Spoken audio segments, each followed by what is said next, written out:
So along the lines of boycotts, the idea that you're going to turn this thing around, this attorney says the precedent is set nationally that if you sue as a gambler or a fan, you don't have a chance to win.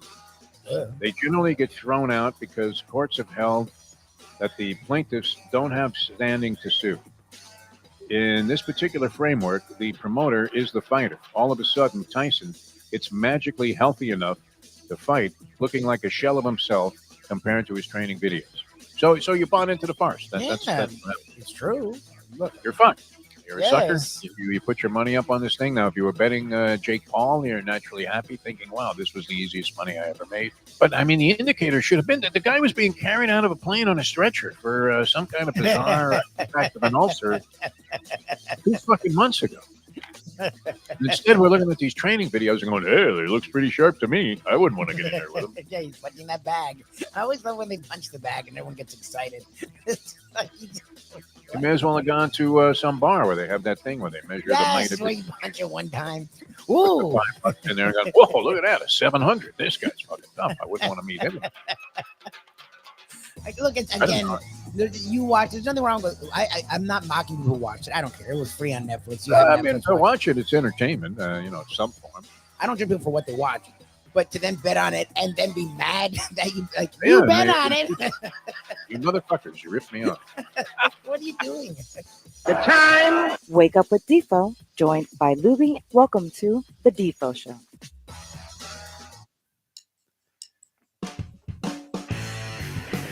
Very pleasant. Good morning, everybody. Welcome to a Degenerate Friday edition of the Defo Show. Jeff DeForest. We got a very dapper-looking Mike Lubie Lubitz. New shirt, Lubie. You already getting?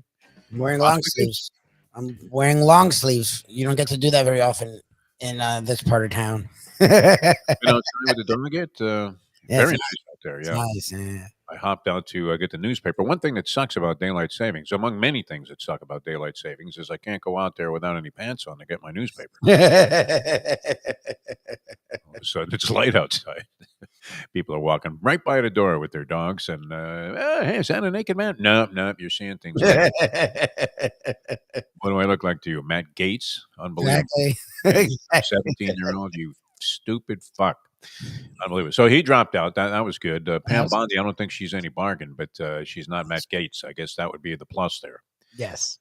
Right? It's like when you have a really lousy quarterback and you're thinking, all right, anything will do here. Tommy DeVito will do because he's not Daniel Jones. Can he be better than Daniel Jones, Tommy DeVito? Can he really be? I mean, when coaches give you that bullshit, by the way, nobody gives more nondescript answers, even though he's willing to talk to the media. He's not particularly, ingratiating when it comes to media relations. It doesn't seem, but he is willing to talk to the media. He does say something. But Mike Tomlin, does he give you nothing with his answers? I mean, never mind Mike Norvell with those nondescript answers that he always gave us and the cliches. Tomlin, though, says when he does that halftime interview, he's coming off the field there, said absolutely nothing to the two questions, the two obligatory questions. In fact, I think he gave the same answer to both. We just have to keep progressing or whatever. It's like, no, you're getting fucking buried by the Browns. By the turnover machine himself, Jameis Winston, who's not playing a bad game. Nothing signifies or is emblematic of the football season actually being in full swing.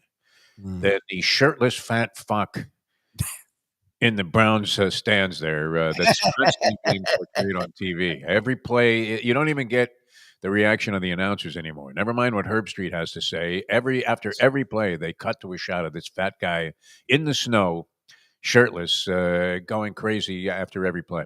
What looked like was going to be a really boring game. I mean, if you looked at it on the surface, you had the Steelers at 8-2, rolling 5 in a row. I think they had won. And they're going against the 2-8 Browns with a backup quarterback for what was a very failed maneuver to get Deshaun Watson. And you would think, right, this is going to be really, really ugly. Then the weather kicked in somewhere around halftime, and it became the proverbial winter wonderland. I don't know. Did you watch this thing last night, Libby? It turned out to be a wildly entertaining game. It really was. I had a betting interest in it, and I thought I was going to lose. But, of course, I ended up in a lock position, which is rare, late in the ballgame. I didn't have to worry about the Steelers getting a late touchdown to win the game because I was getting 3 and a hook. Nice. Nice. Even if they went for the 2, let's see, they lost by 5, right? 24-19. Yes. So even if they had gone ahead and put the 8 points on the board, I still win by half a point. I was in a lock situation. Yeah, you're good. That's great. That was nice, yeah. With the Browns, I never thought that. I mean, the last thing on earth I would have done. And I was going to make this ridiculous all chalk parlay with the first 9 games that were on the board. And I was looking at the Steeler Browns game, and I thought, you know what, that one might be one just to leave off the list. Yep. So Especially now the I'm weather. even more emboldened to go ahead and parlay the other 8 teams that I had in mind. Do I want to bore the people with what I'm looking at doing 8 here, Louis? teams. You Want to help me with this? a 9-team parlay. Well, I was going to make it 9, but then I decided that the Steelers were in there. I mean, they were kind of like you were looking at the Chiefs, where you're thinking they're due for a loss. They can't always come out and prevail in these situations. If you're going to play games that are decided by a couple of points and every game comes down to the wire, you're going to get conned one time and look and end up electing Donald Trump president. Yeah. Wow, that was 2 times we got conned. How gullible is America? Boy. That's an understatement. All My right, so favorite. Yeah. go ahead, Lobie. Well, my favorite is people that are shocked at things. It's like you're still shocked. Like, Shocked. it's 8 years, guys. Like, come on. I mean, literally, the Nice. whole inauguration theme should be sending the clowns. Yes. Yeah. That's what we're doing. We're sending in a bunch of inept people that have no idea what they're doing. They've never been in these positions before. And we were talking about this the other day, and I was on another show where you know, the adage at the track, a good friend of mine gave me many, many years ago, and he was a pretty disciplined. He had like Ed Kaplan type of discipline when it came to wagering. Nice. Bobby A was what we refer to him as. He used to work at Toyota of Hollywood. He was a finance manager, great guy, and helped me out many times, especially when I made the mistake before he was there of leasing a car at very unfavorable rates. Now it's better, right? Well, you don't put any money down, and I tell you what, the payment's going to be low. Yeah, but you're going to be making it for the next 72 years. Not much. Years. I'd still be paying off that Toyota Corolla. Stick shift, too, Lubie. A long time ago, I bought the cheapest car I could. I didn't have the connections that I did later on at that particular auto dealership. So later on, I came in to try and get out of that thing, and this guy, Bobby Altamori was his name. He helped me out. He guided me in another direction. He told me how I could get out from underneath the negative financing, and you know, it took a while, but I eventually straightened it out, and we became good friends because he was a racetrack guy, and he subscribed to a theory that is not uncommon. You don't hear it proliferated as much today as you might have in the past when people only bet a couple of races on the card and they only bet one track. But he always maintained never bet a horse to do something that it hasn't done before, Louis. Yep. Does that make sense? Yeah, I think yeah. I've mentioned this before. Like you're hoping things happen differently in the future, fine, but you can't to predict it is stupid. Like don't expect them to do something they've never done. If they do it, fine, but you can't expect it. Yes. So and you know, if the horse happened to win under those circumstances and you didn't have any money on it, there was no crying. You were sticking to your theory. Yeah. So every now and then you just have to let a winner sail on you know, if you're going to have any kind of discipline when you're gambling. And look, nobody has any discipline gambling anymore because I'm talking about making an 8-team all chalk parlay, which I then want to review with you people so I can be bolstered in my opinion. That You had last night this is a good happen idea. where a team that has beaten the Ravens and is among the I think their other win was over the Steelers earlier this year. is among well the Browns, you're right, but I was talking about the Steelers. They beaten the Ravens. They're right now seemingly the class of the AFC, especially since the Chiefs have had their struggles And a loss. So the Steelers are right there. They're playing a Browns team that's abysmal with their backup quarterback, and the Browns team won. And you still want to go through with an 8-team chalk parlay. But that was the one I decided not to include. I get it. So you're Originally I said Steelers will beat the Browns. 3.5 seemed like a relatively small spread, but the hook we know you live and die by the dagger there. So you're thinking most of these Pittsburgh games are very close. It's not like they're blowing people out of the ballpark. No. They're winning games in oddball fashions, coming up with some luck as well. But things were going their way. But I thought, geez, you know what? That one probably in Cleveland. You never know. Conditions could be bizarre. So, and Jameis is capable. I mean, would the Dolphins not have been a benefactor of having Jameis as a backup instead of these clowns they had at the beginning of the season? Hey, look, Jameis in the one game, Jameis, like Jason Cole was talking about it because he makes that fucking play and where he like flies into the end zone, and it reminded me of the year one at FSU. Like he did shit like that where he was one of the greatest college quarterbacks ever. He had one of the greatest quarterbacking seasons ever. Then the next year was last night, where like last night wasn't his whole career. Last night reminded me of year two at FSU, where you got great Jameis. They had a fucking 2-touchdown lead against the Steelers in the goddamn snow, and he was playing really well. Then literally he fumbles and then throws an interception. Turnover machine.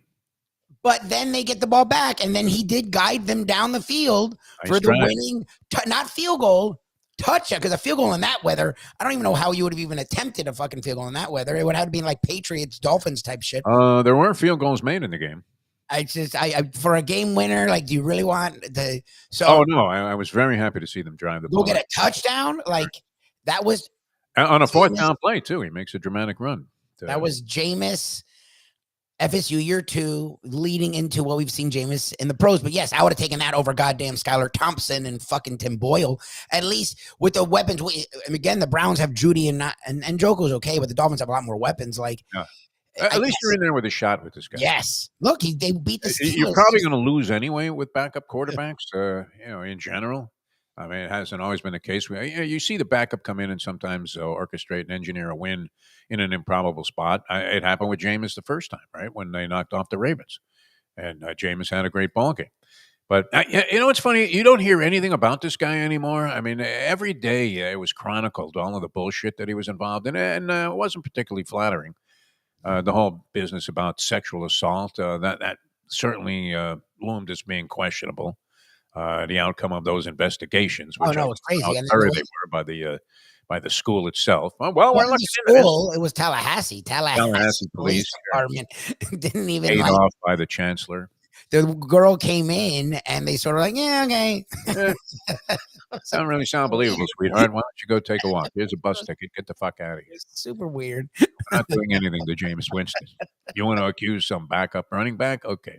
Well, he wasn't even. Remember, when it happened, he was not the starter. He was a fucking freshman, but it was already known he was going to be like a beast. Yes. So they were already protecting him. Yeah. Look, I even as we talked about this at the time. I never I always have loved Jameis, and I said we don't know, and I always said that, but I never was like, yeah, they handled it well. They handled it like utter garbage. It was It was handled like the Matt Gaetz investigation. It was so college town. It was like fucking Gainesville or Tuscaloosa. Like, it was very college town.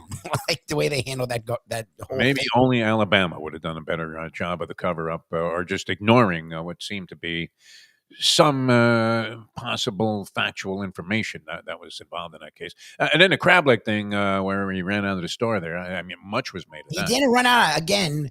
That place was known for that. Like, really? They would allow the football players to stock up? Yes, that was why people in Tallahassee were pissed, because they were like, it was bullshit. Like that happened all the time. And football players, especially in towns like that, get hooked up all the time. Like, he didn't just steal it. Look, that's not that's right, but that happens everywhere. Like, he was buying dinner for the Mayo gets shit like that all the fucking time. Yeah, Mayo gets shit. He doesn't stuff this, steaks under his shirt, does he? I don't know what he does. I wouldn't put it past him. But, I'm sure he goes to bakeries and they're like, here, take a fucking cake. He walks out. I wouldn't doubt that. Like, I mean, it's happened to me. Yeah. Oh, I mean, I've received my share of freebies, and always very grateful about it. In fact, you start to feel a sense of entitlement. Maybe Jameis. Certainly, you could see where a Florida State football player at that time, especially. Well, that Publix was known for very strong sense of entitlement. Well, and then the grab it. Look, when he stood on the goddamn fucking table before Clemson week, and he's like yelling crazy shit. Like, that wasn't good either. Immaturity, I guess you could attribute some of this stuff to. 100%. But I tell you, I was overwhelmed, really, in a reversal of my whole thinking about Jameis Winston when I saw this piece. And you're thinking, this is either such complete and utter bullshit, or this guy has made a legitimate vital transformation. But you hear nothing about this now.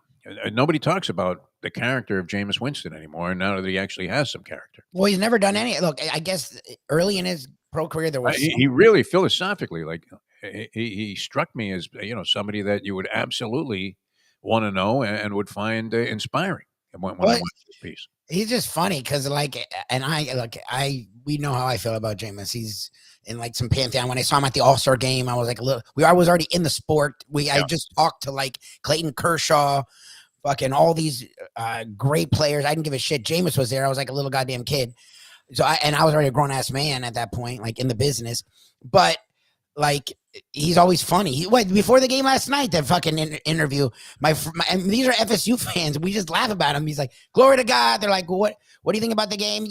God blessed me to play in this weather, and God let me." He might be a little bit in that regard, but whatever it was, I mean, if you were ever going to lean on God to help you accomplish some kind of transformation or metamorphosis, this worked out in this case, because the guy did seem to be a bit of a lunatic, and then he became like a model citizen. He really did. All of his teammates love him. He's had some inspirational performances, and this was sort of one of them last night. It was great. I don't know. That was great theater last night. With the snow and everything, and the fat guys in the stands, and Jameis making mistakes, and then rallying a team. I think Al Michaels said that he had led previously, or maybe this was on SportsCenter, that this was either the 15th or 16th game-winning drive that Jameis had orchestrated. Oh, he's great at it because he puts them down and then he brings them back. That was always Lord giveth, the Lord taketh away, right? Anyway, the Steelers go down. So that was one I left out, Lubie. I think I see Mayo's tuned in. I'm hoping I can hand him a 20 and he'll make this bet for me. Okay, but so for me, it would be like, okay, we've already had chalk go down. Don't do it. Because you were smart enough to not go with that chalk. Now you're emboldened because even you trust yourself. Yes, more encouraged. I don't know. And what's also enforcing and reinforcing my opinion is the various bad handicappers they have in the New York Post. God. One of whom is the editor of the gambling endeavors that they get into. And he happens to be posting a 7-15 record on the year against the points. 7 in the NFL. Jesus. And they just started another guy handicapping. He's 1-5. So no matter how fucked up your handicapping has been so far, you're better than some of these experts. Look at it that way. All right. So you want me to go through this, Lubie? You want to just you check the box and tell me? Professor's coming on shortly. With actual handicapping and sane bets. Well, he's got some college games he's going to look at. Go with yours. You're insane. All right, so would you do this? That's the question of the day. Would you do something really stupid? Everything that we don't really preach on this show, but everything that our philosophies are predicated upon, I'm about to go into open defiance, Lubie. Okay. And I'm going to do it too because I've been thinking about it, and of course, this is going to be $20 to the wind here. Yes. You think does Mayo actually send it in if I give it to him, or does you think the money? Why not?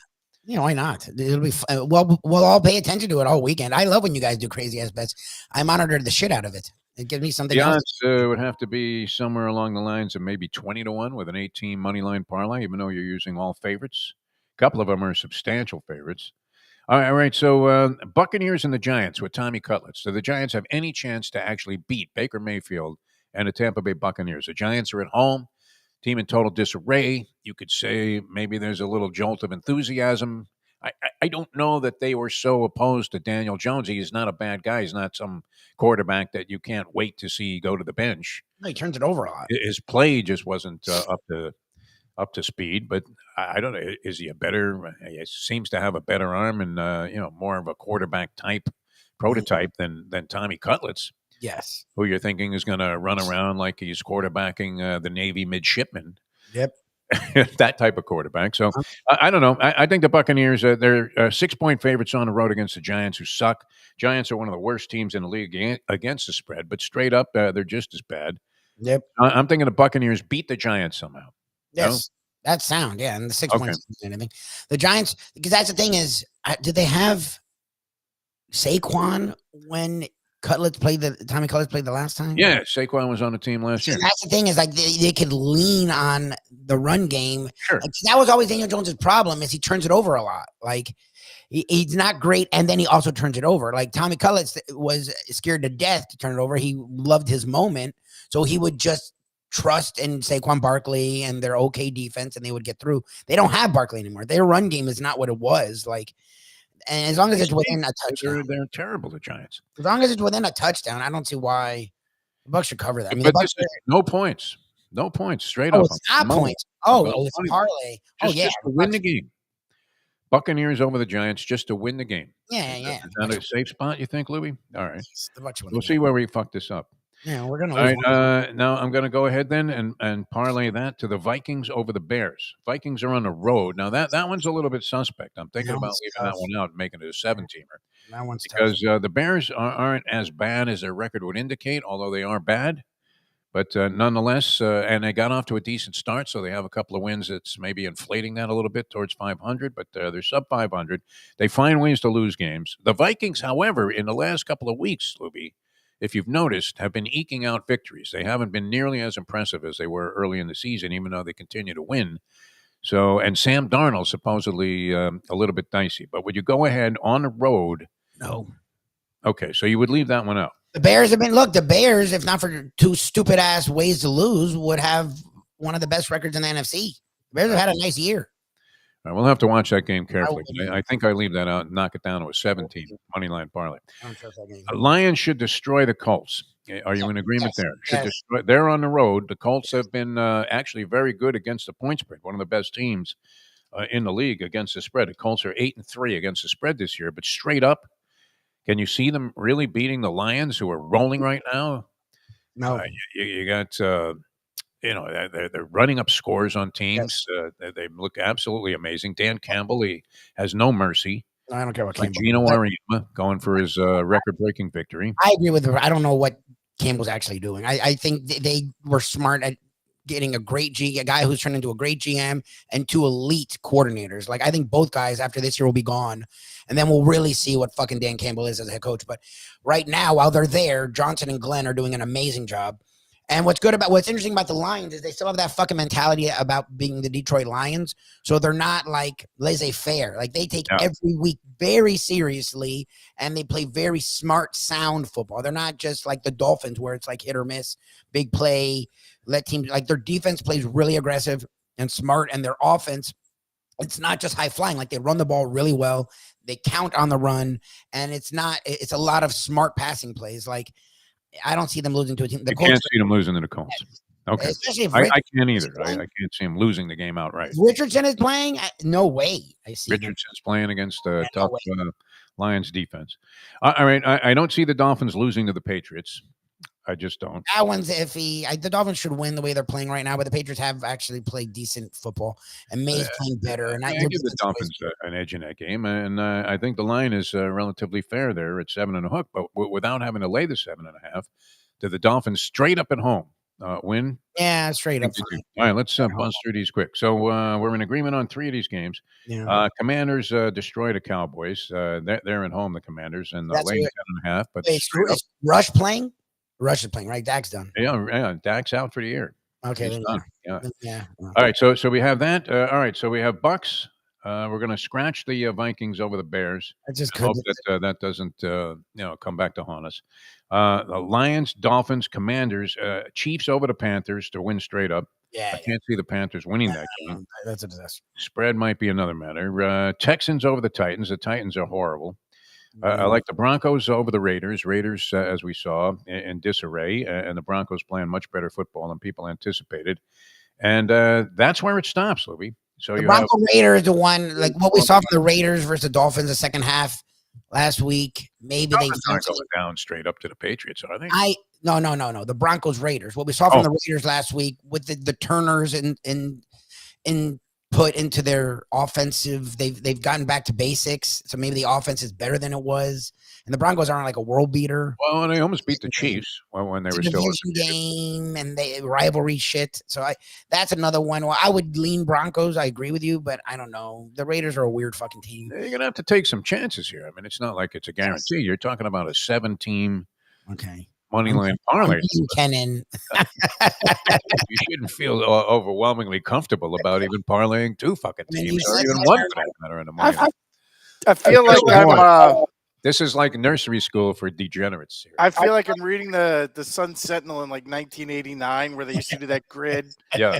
Where every writer would pick the game without the spread. Yes. Or the old, well, I mean, they still do this. And still would go like 9 and 8 every Yeah, week. yeah. Yeah, no. Yeah. So, not yeah, easy. whatever. What do you think, Professor? I've been tempted to make one of these stupid bets all year for some reason. Maybe because I feel like that's totally like you were so ahead of your time.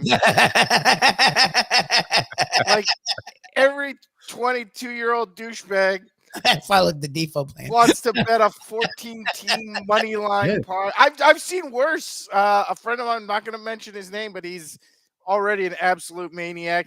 He's like shifting the lines. So like he'll line up with a game that's like minus 875 because he took the Texans on Monday night when they were, laying 10 and shifted down to their plus 4.5 or something. And then throw like 15 of these games together, and he's like freaking out. It's like, I bet 14-team parlay, and I won 13 of them. I look at it, it's like $5 to win, 40.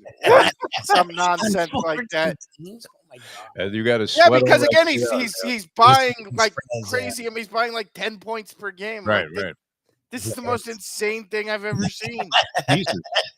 Like teaser players, yes. Like, well, no, like just go buy some fucking scratchers. Like, yeah, at that point, it's the same goddamn odds.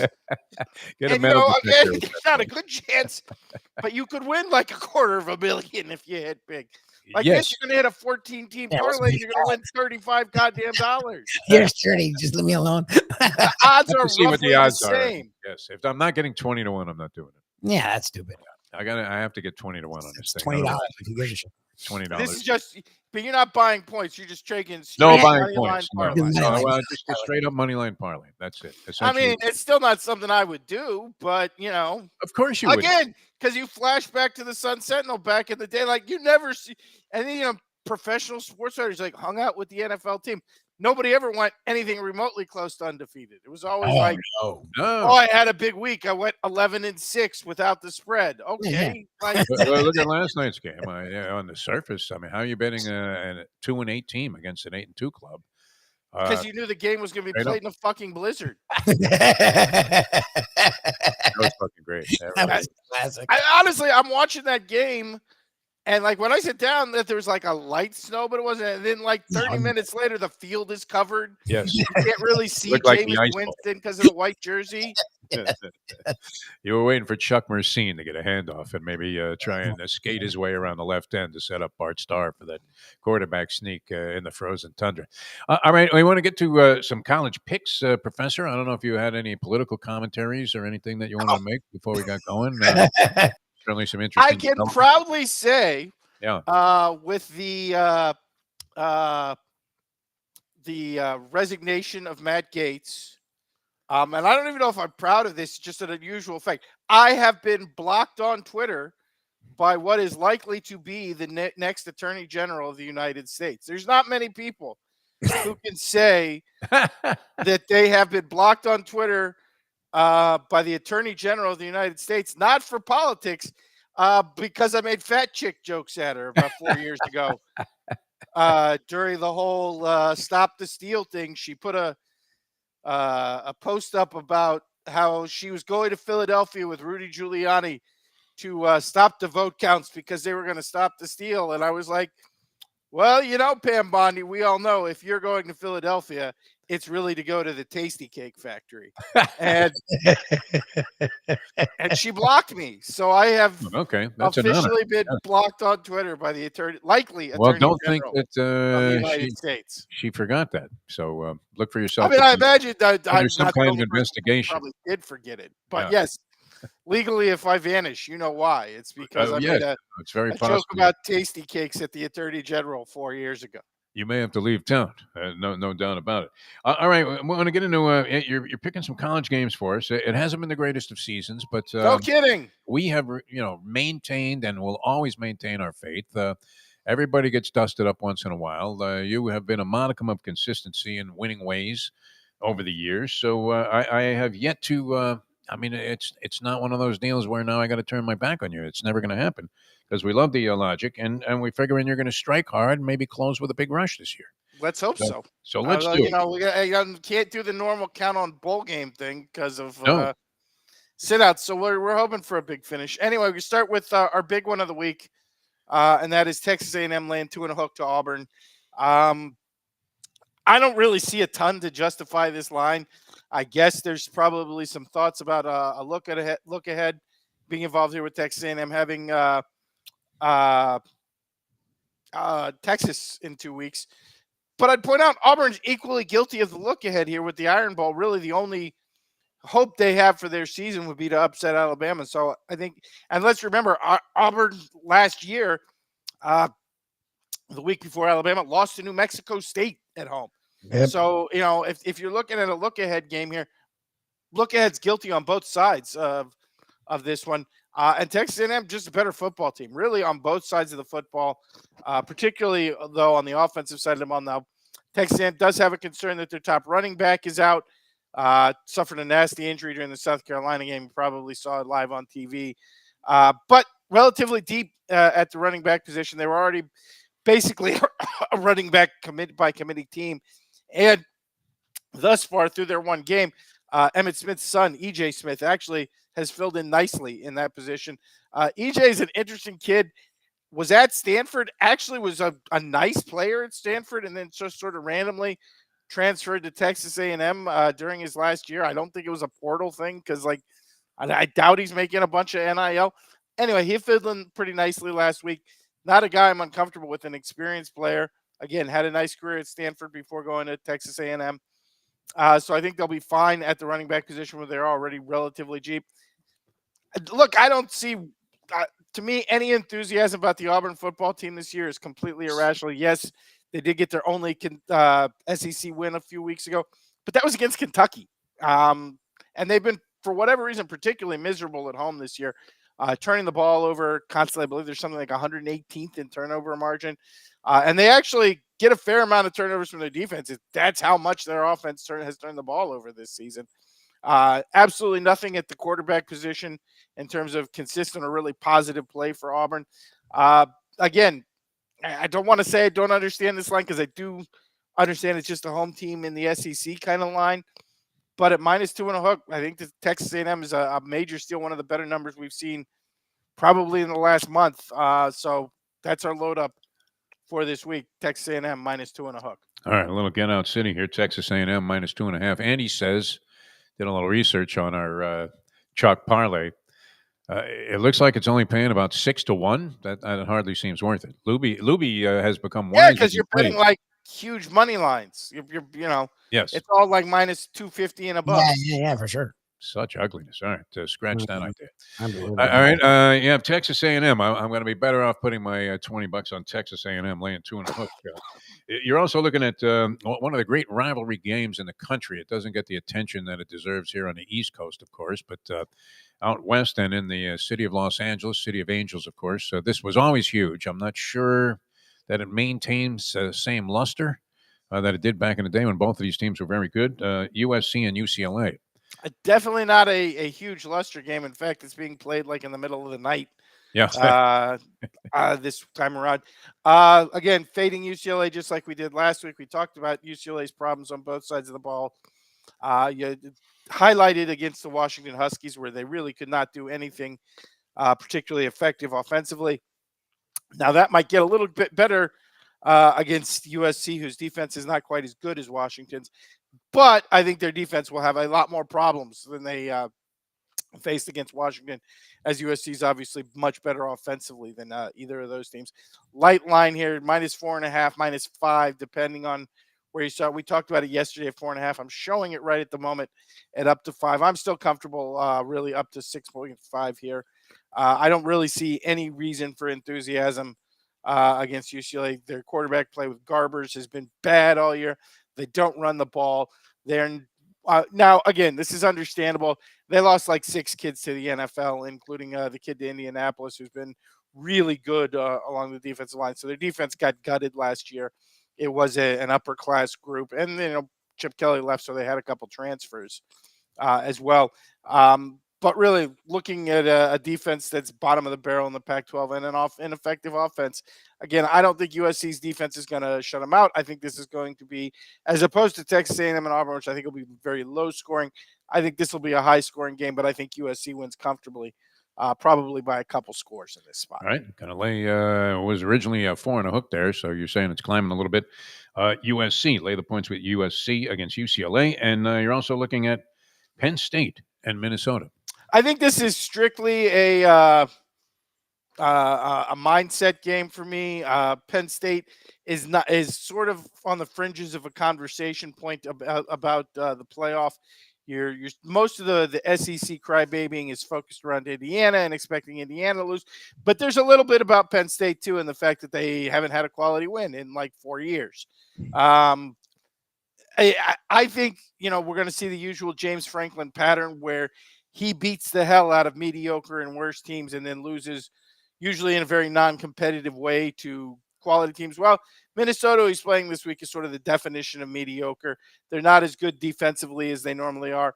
Normally, their identity under Fleck has been a defense and run the ball team. Their defense isn't terrible, but it is not at the normal level, and they don't run the ball well at all. I think that's a bad recipe going into a Penn State team who, at the strength of the team is their defensive front seven. I think that will pose a lot of problems for Minnesota, and I look for Franklin to try to, prove their way into the playoff by stepping on the necks of a couple of bad teams going into the end of the season. So I think given the opportunity, you will see a blowout here. Penn State, like I said, trying to remain outside of the conversation for the 4 at-large spot, as they're not likely to wind up in the Big Ten title game. There's really no scenario where that happens for them. So we'll see. But I like Penn State to try to run one up, auditioning for the playoff committee, lay at 11 and a hook to Minnesota. All right. I don't want to jinx you by suggesting a 3-team money line. We're taking the agony of having to sweat out the points and just going ahead and hoping that 3 teams ultimately win the game. Texas A&M, USC, Penn State for the professor this week. Texas A&M of those 3 really stands out. Just saying, if you're looking to load up on one, that's where I would head this week. I'm feeling it with you. I think you're going to close with a big rush this year. That'd be nice. Yeah. Just hopefully it's not like a Cooper rush.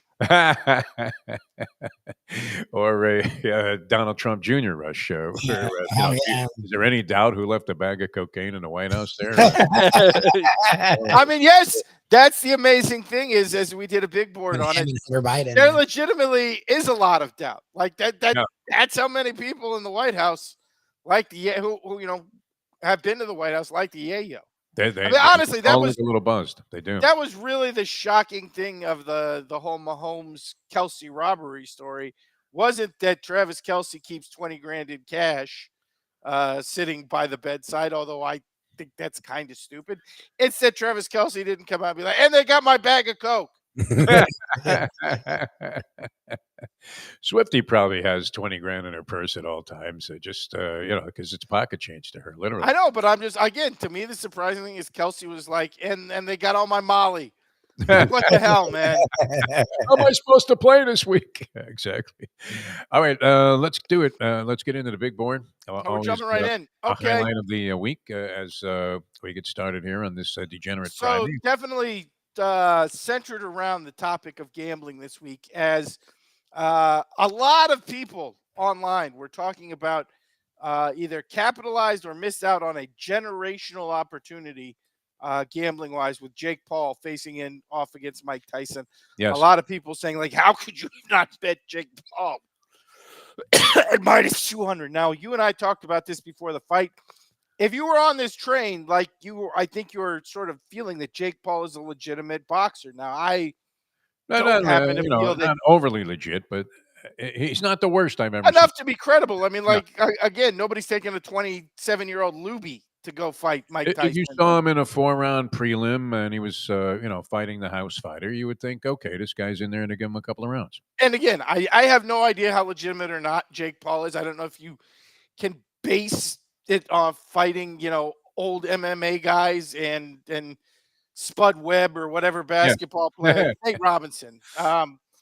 I think it would have been a more interesting fight if it had been Spud Webb. No, I don't know how you can judge Jake Paul's boxing ability, or if he has any whatsoever, quite frankly, to call this a generational opportunity, which is always what you say. I just passed on it for a number of reasons, including I don't know if this is actually a legitimate sporting event or is this closer to professional wrestling. And there are certainly in the aftermath a number of people on both sides who think it was basically it was closer to professional wrestling, who think there's a large group of people who think Jake Paul could have knocked him out really at any time in the last 6 rounds or so Did appear of that the fight and chose not to. And there's a number of people who have produced some interesting videos from the first round where Tyson kind of tagged him a couple of times and are saying, no, Mike was told to stay away from him after the first round to collect that huge payday. And I guess apparently in the contract, there was actually Mike Tyson got an extra couple $1 million for not hurting for going the distance. That it oh was yeah, wow. actually disincentivized in the contract for Mike Tyson to knock him out in the first round. Oh my God. Again, I'm not saying any of this is necessarily the gospel or that the fight was fixed. Out of here. I don't know how to read the thing coming out of it. My read is closer to Defo's, that Tyson just ran out of gas after the first round. That's what people said. 2 minutes in, he was finished. That's what people said. Yeah, by the first round, you could tell he was done. I mean, Roy Jones was talking about his legs about 3 seconds into the second round. It looked terrible. He's a little skinny in there. Yeah. I don't know how much to read into the boxing analysis of Rosie Perez. Yeah. Not the worst. I mean, better than when Red Fox was doing it at the Rumble in the Jungle. Again, so there have been a lot of talks about generational bets and what is a generational opportunity. So that is the focus of this week's big board, which is the big boards of bets that were truly generational. Now, I will tell you, some of these I participated in and thought ahead of time. Some of these I did not and feel like I missed out on the opportunity. One in particular, which we'll get to a little bit down the line, may end up being my biggest regret of not firing the gun on this particular one of my lifetime, because really I think we did recently have a truly generational one. Yes. But we'll talk about it in a bit. And I've gone back, I've researched the odds on all of these. Now I will tell you in a couple of places, and I will point them out, I don't know how much money you could have actually gotten down on some of these. Okay. But I have historically looked at the odds, and we'll tell you we've had some truly generational bets in the not too distant past, and that is this week's big board of the generational bets that you likely missed, and I missed out on some of them myself. And we'll start with number 5, which is one I will tell you I personally did not take, although in retrospect I was an idiot. But this is a bet that has become very popular lately. It's very easy now to get a lot of money. Back then, I don't know how easy it was to get a bunch of scratch down, but it is number 5, which was Andrew Luck to be the number 1 pick in the 2012 draft, minus 200. Wow. Now, these days, if you want to walk into a casino and lay down $50,000 on the NFL draft and who will be picked where, at any time, it is very easy to do. Back in 2012, I don't know how easy it was to get serious action down on the NFL draft pick. But in retrospect, a white quarterback who passes from the pocket, who NFL had been waiting for 2.5 years to drafting, was only minus 200 over Robert Griffin to be the number 1 pick in the draft. That's the easiest bet in the history of fucking history. There was really an NFL general manager out there, not to mention a member of the Indianapolis Colts, who are, of course, notoriously owned and managed by maniacs. They were going to take a black quarterback ahead of Andrew Luck. They might have kicked the Colts out of the state of Indiana. Let's remember, it's the same state where the Indiana Pacers go out of their way to draft white guys, who invent white guys just to draft in the first round of the lottery every year. You really thought they were going to pass on Andrew Luck, the whitest white quarterback in the history of white guys? He's whiter than Manning. At the number 1 pick of the draft. And more than justifiable on I'm just telling you, the Indianapolis Colts were looking, oh my God, he's going to be an architect too. Oh. Like, how is this how is this not minus 2,000 or minus 20,000? You remember at the time they were like trying to force RG3. He won the Rookie of the Year. RG3. Again, I feel like there were people in media trying to make the story interesting. But if you were going to go bet your money, which one of these two was going to be the number one pick to the Indianapolis fucking Colts? Most obvious pick in the history of history. This is true. I don't think you can get any argument on that. Minus 200 looks very generous, right? In hindsight, of course. I mean, you could have Jake Paul at minus 200 or Andrew fucking Luck to be the number one pick of the NFL draft. Sure. Like, I know which one of those sounds easier to me. Yes. No, that was a cinch of all cinches there. That was Secretariat in the Belmont. All right. That's number 5, Andrew Luck. This takes us to number 4, which is one I did personally get down on, but I will tell you not for very much. And there's for a reason, and I will tell you ahead of time. This was an NFL halftime bet, which, generally speaking, even these days, most places put a very low ceiling on these bets. Most places, it's somewhere between 200 and 500 is the max you can get down on. And I will tell you with good reason, because it's not like I have deep contacts with NFL people, and I have gotten the inside vig on halftime shows 3 times in my lifetime in the Super Bowl. But this one really stood out to me. I think I might have even watched this part of this game with Lubie or talked about it with Lubie on the phone. But Justin Timberlake to sing a Prince song in Minneapolis the year that Prince died. Minus 120. This was only minus 120 that Justin. I was telling people before this happened, if Justin Timberlake doesn't sing a fucking Prince song here, I think the Minnesota police will arrest him. I think he'll go to prison for not singing a Prince song at the halftime of the Super Bowl. Yeah, you were all over this. Like, I could not believe that this should have been minus 1,200. It should have been minus 12,000. It wasn't even like it had to be the first song. He just had to sing a Prince song. Anytime during halftime at a Super Bowl in Minneapolis, the year that Prince fucking died. Like, I mean, come on. The writing was certainly there. If he hadn't played a Prince song, I think fucking Morris Day would have come out and hit him with a baseball bat. Yeah.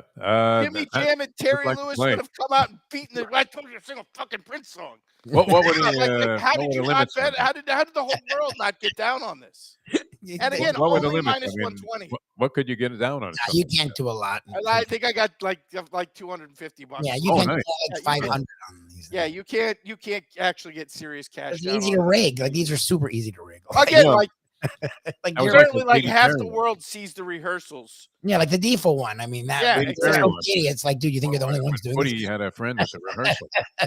Knew what the first song was going to be, and you could bet it. You managed to get the money down first. They wouldn't take that in Las Vegas. Yeah, I think it was limited to like 150. At least that's what I told Footy. What did we get down to? 300? I think it's like Yeah, you were all over this one. You were on this one for a while. This was a good one. Yeah, no, that's great. They announced all right. 20. And this is I will tell you ahead of time. This is one I now bet this every year. Okay. But this is before I started this trend. And again, huge regret for me that I didn't take this, because this, again, one of the most obvious winners in the history of obvious. This was betting the Undertaker at WrestleMania level obvious. This was, Hulk Hogan over Andre the Giant level obvious. And that is Alicia Keys over 135.5 seconds national anthem. For those who don't know, Alicia Keys still holds the record for longest anthem at the Super Bowl. But again, she gave it away. She made a move. A goddamn grand piano on the field for the game, for the national anthem. Did you think she was going to go out there and belt it out in 90 seconds? She made her bring that she wasn't going to play that goddamn piano throughout the whole thing? Sure. You thought she was going to go slow? I mean, going to go short like there? Beethoven, keep it going. Exactly. 135. By the way, she went 2 minutes and 36 seconds. Oh, Jesus. By far away by like 30 seconds, the longest anthem since they started taking these bets. I always like when the country singer brings out an accompanying guitarist. Again, this is bringing out a goddamn grand piano. piano? Yeah. Who else did that? Aretha Franklin? No, it Yeah, was Gladys Knight, right? One So- of them, Like, one You of the know, you see that piano being broken out. You know they are going long. yeah. And no, I mean, whoever else does it doesn't even play. She plays the piano. yes. She was there to show off that not only can I sing, I am playing it on the piano at the same time. Like, Fucking come on. Billy Joel showed up. Unbelievable. Super obvious. Truly generational. I like that. Two of the top 5 all-time gimmies revolve around halftime shows at the Super Bowl. This is great. Well, this was the anthem, not the halftime show. But Yeah. anyway, The anthem or whatever. Ancillary events at the Super Bowl. we're going to number 2, which I think honestly may very well wind up my biggest regret, it's going to be like the not buying Bitcoin. Yeah. For me. Really, and the sad part is I knew about this. I was one of the people who had read enough to understand the dynamics at play and just passed for reasons that 6 months later still elude me, and that is not taking the guy in mixed gender boxing at plus 380 to win the Olympics. And I will tell you, Really think about I that. was one of the people who, like, 4 days before this had actually read an article about how this was likely a male fighting women Yes. in the Olympics, and somehow was plus 380 to win the gold medal in the Olympics. And I have no idea why the hell I passed on this. Like, in retrospect, this is the most obvious bet in the history of goddamn history. It's like they dug up Sonny Liston in his prime. It's Put him like in a they women's were taking competition. bets on the FAU center versus Lubie in fucking Oklahoma drills. Exactly. Like, Like I was there any shot at all. what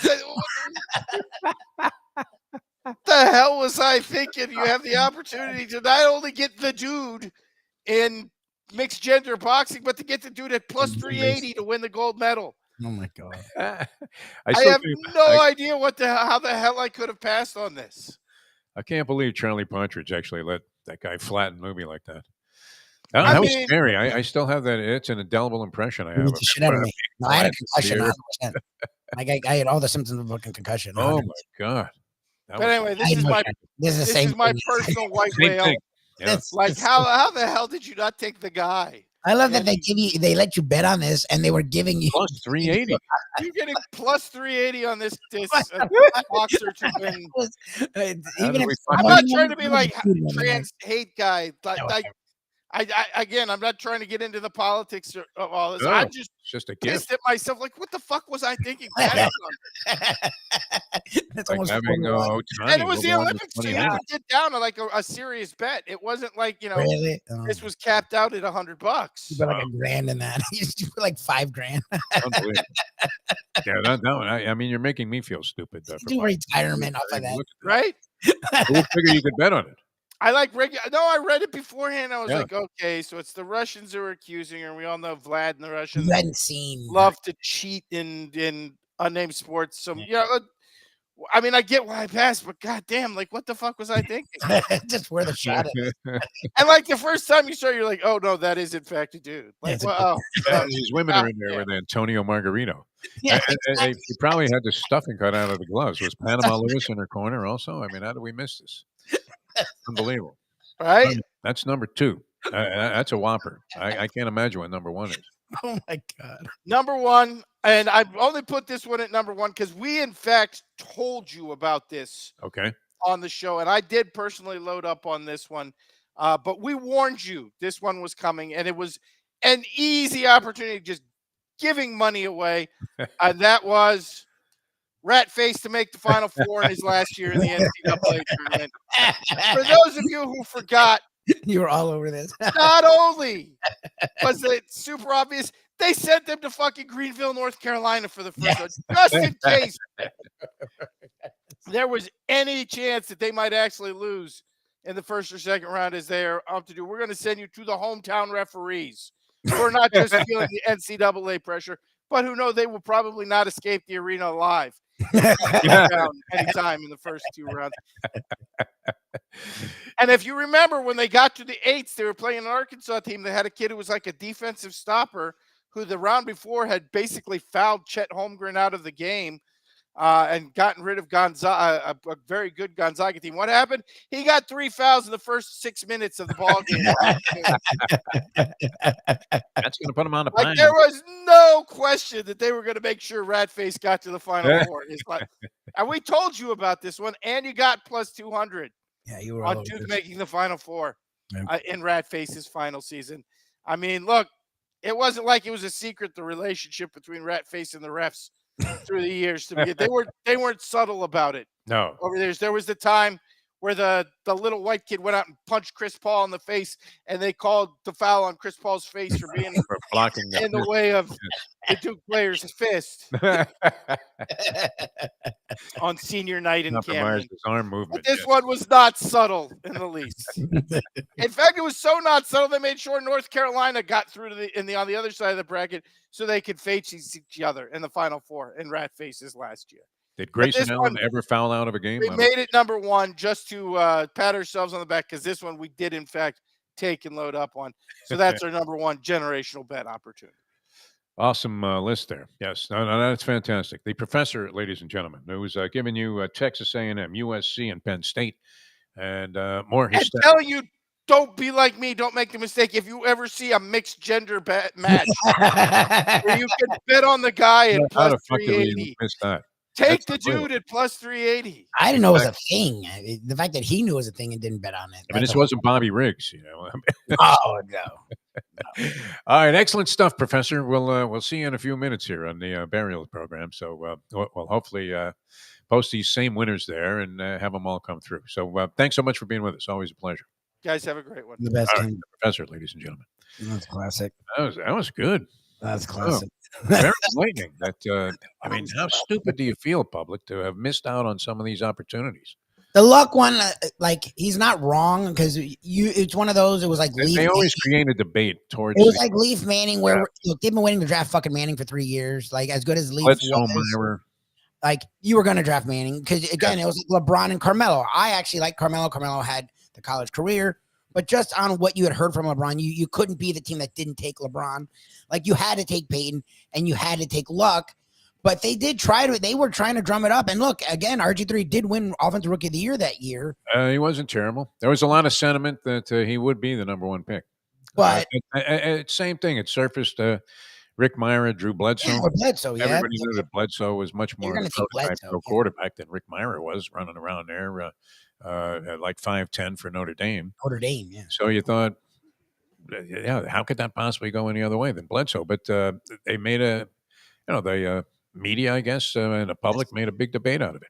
Well, look, there was a chance that Parcells was going to go ahead and say, let's take the little guy. What he's right about is that we didn't take into account it's the fucking Colts. Like they're not taking RG3 over fucking Luck. Literally, White Castle is the number one leading business industry there.